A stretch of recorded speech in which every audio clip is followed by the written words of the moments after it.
Hello everyone, so in this video I want to talk about successfully growing your Echinodorus or Amazon sword plants. I had a video about propagating Echinodorus plants and I had a few requests to make a separate video about caring and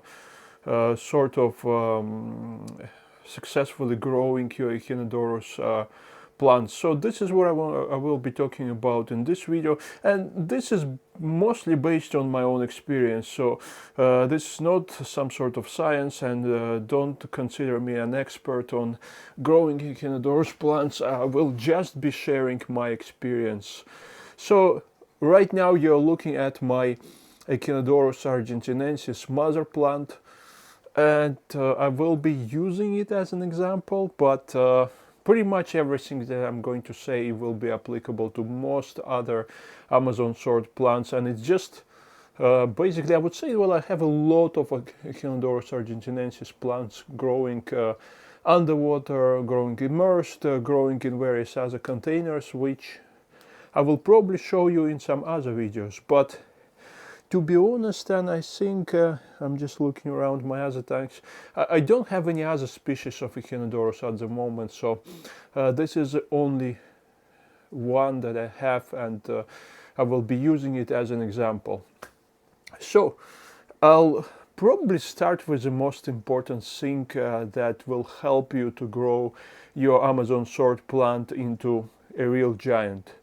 Well, one caveat to consider is that not all Echinodorus species will grow as massive as this one. This is probably almost, I would say, almost a meter, like over 3 feet long, or 3 feet high, whatever you want to say it.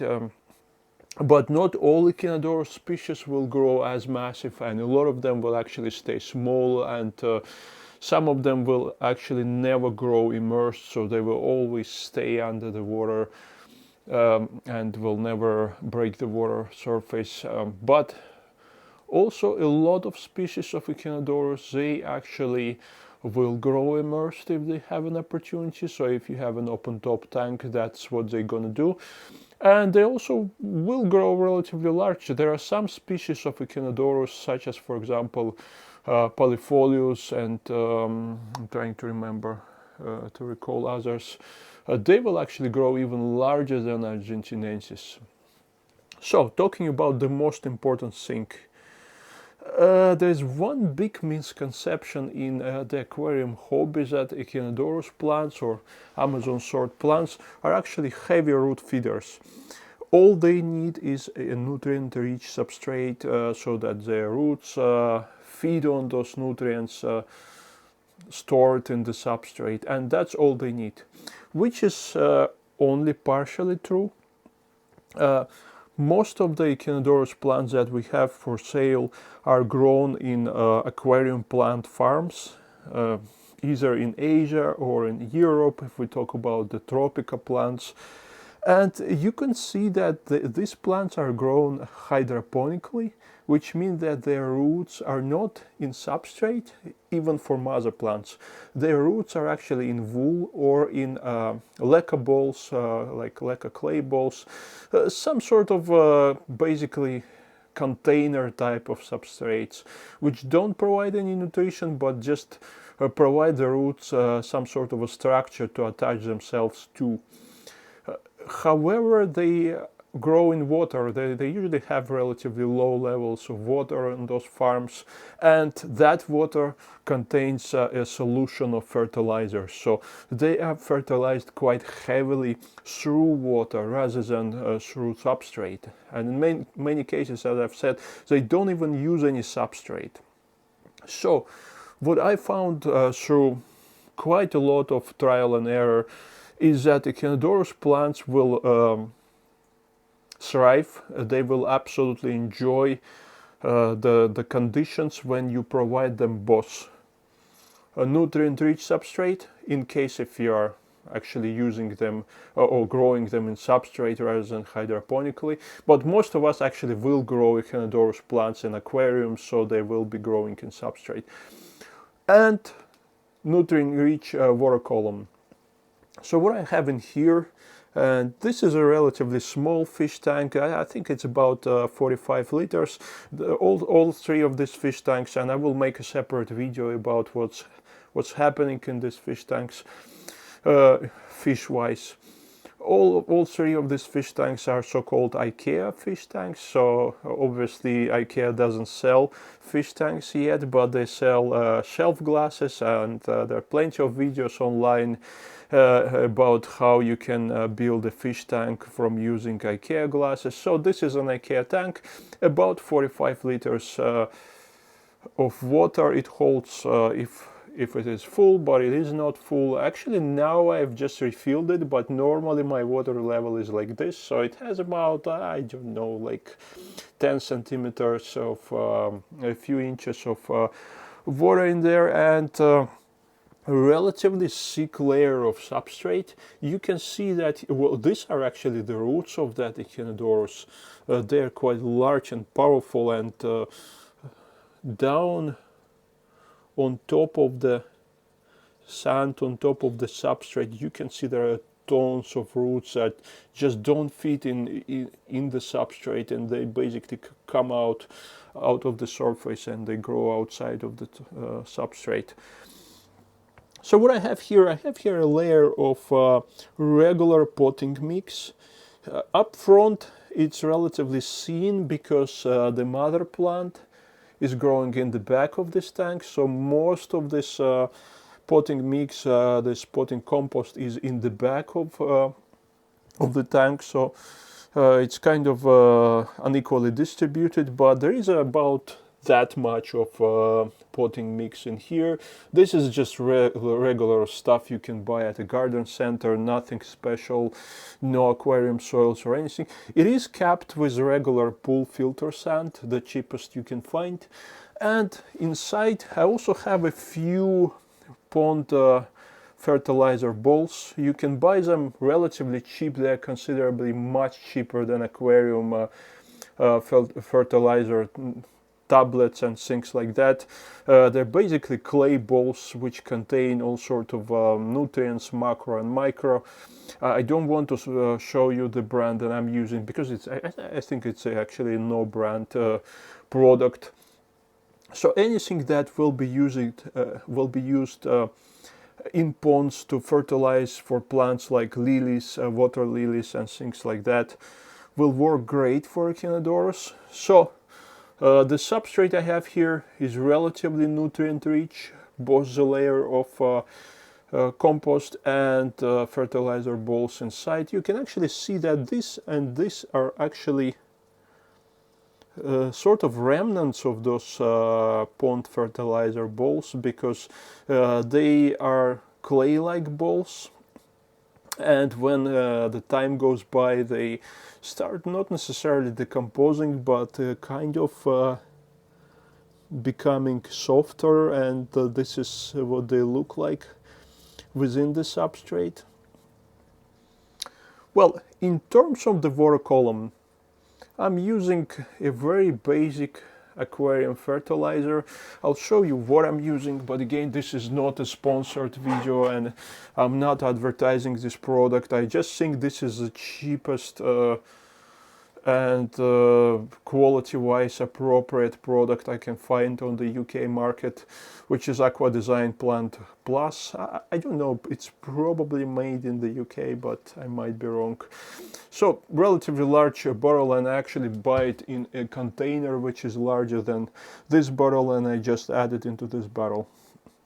So I'm using it on a daily basis, literally just like I think 2 or 3 splashes for this volume per day. I also have here some fish population, which are just some tiny pencil fish, Nanostomus beckfordi, but nothing significant, so it doesn't really add anything to the nutrients level. Yes, so the first most important thing is you need to fertilize the water column. This is the most important thing. Yes, if you are growing it in substrate rather than hydroponically, you would need to fertilize or add something nutritious in your substrate. So it's both substrate and water column. But I would say that water column is far more important than substrate. If you're adding lots of macro and micronutrients into the water column, you probably don't have to do anything with substrate, but I'm doing it just in case, and well, I think it only benefits rather than anything else. Well, so that's probably the most important tip, and that's what makes your Echinodorus grow large and healthy. You can see, well, these are actually, this and this are very old leaves, and they still have very little sort of rot on the edges. So most of my leaves, even really old, like 1 year old leaves over there in the back, they still look good, which means that nutrient levels are sufficient. And I'll show you one of the newer leaves, like this one is still just opening up, and I think this one just came out recently. It hasn't even opened yet.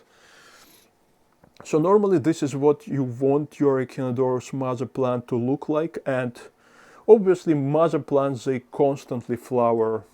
I talk about propagation in a separate video, but I'll just show you. This is one of the shootouts with fresh plants emerging. This one is just flowering, and very recently I've removed one of those extensions with really well developed plants, and you can see that they are here attached to this styrofoam pieces, and roots are already developing in here. Again, I talk about how I propagate Echinodorus and how I basically deal with this young plants, and how I get them to set out roots so that you can plant them in substrate in a separate video. And here, just to show you, this is one of the younger plants, basically one of those things, and I actually forgot to get it sort of deeper, to dig it deeper into substrate, and I left it floating in here, and eventually it started to set out roots, and it basically rooted itself into substrate. So that's one of the ways of dealing with it. Yes, I have some algae. That's probably blackbird algae, but I don't really care about it, to be honest, because most of the plant is growing immersed. So yeah, well, there might be some algae on these leaves in the lower parts of the plant, but who cares, to be honest. Well, the other two aspects that I want to cover in this video, again, I don't want to make this video enormously long: water temperature and water chemistry. When it comes to water temperature, there are obviously so many different Echinodorus species. Those Echinodorus plants that grow in the Amazon basin, they require warmer temperatures to thrive. They usually wouldn't enjoy temperatures below 20 degrees Celsius. But a lot of large Echinodorus species, and Echinodorus argentinensis is one of them, are actually from the southern part of South America, like Pantanal and Argentina, Bolivia, Paraguay, and so on, and they prefer lower temperatures. But even with those species like Echinodorus argentinensis here, which is probably from Argentina but also grows in Pantanal in Brazil, it can live and it can grow in lower temperatures. I used to grow it in temperatures as low as 17 degrees Celsius, but I've noticed that it grows much faster in slightly higher temperatures, slightly warmer temperatures. Like in here I have a heater, and it keeps the temperature at about 25 degrees Celsius, which is a regular aquarium temperature that most of us have.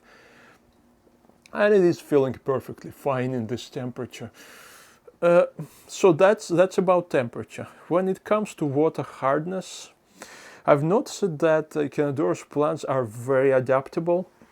They probably will not grow as fast in harder, more alkaline water, but I wouldn't know because my tap water is really soft and acidic. And Echinodorus generally enjoy soft and acidic water. For example, in here, I don't have anything to buffer the pH. I don't have anything that would sort of keep my pH and water hardness neutral. So last time I checked my pH, it was below 6, and my water hardness, GH and KH were at about 2.0. I don't remember what the conductivity was, but it was below 100.